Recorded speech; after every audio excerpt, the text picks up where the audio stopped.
জেমসের জন্মদিন, যেটা আগের ভিডিওতেই বলেছিলাম যে আমরা 7 জুলাইকেই মানি, যেহেতু সেই দিনই আমার ছোট্ট মাটা আমাদের কোলে এসেছিল। যাই হোক, সেই দিন সকালে প্রথমে আশীর্বাদ পর্ব দিয়ে জন্মদিনের সেলিব্রেশন স্টার্ট হয়েছিল। আমাদের জেমসবাবু তো দিদুনের ও দাদু ভাইয়ের দেওয়া ধুতি পাঞ্জাবি পরে একদম রেডি হয়ে বসে পড়েছিলেন বাবার কোলে, সবার থেকে আশীর্বাদ নেওয়ার জন্য।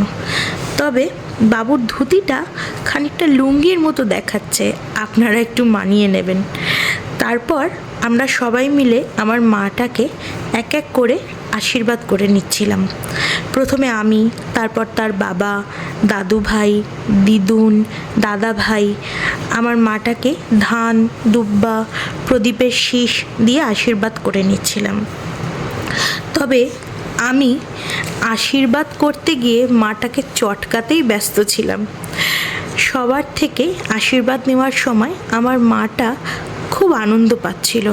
ও কতটা কি বুঝেছিল জানি না এই আশীর্বাদ পর্ব সম্পর্কে, কিন্তু হ্যাঁ, এটা ঠিক যে ও প্রতিটা মুহূর্তকে খুব এনজয় করছিল আনন্দের সঙ্গে।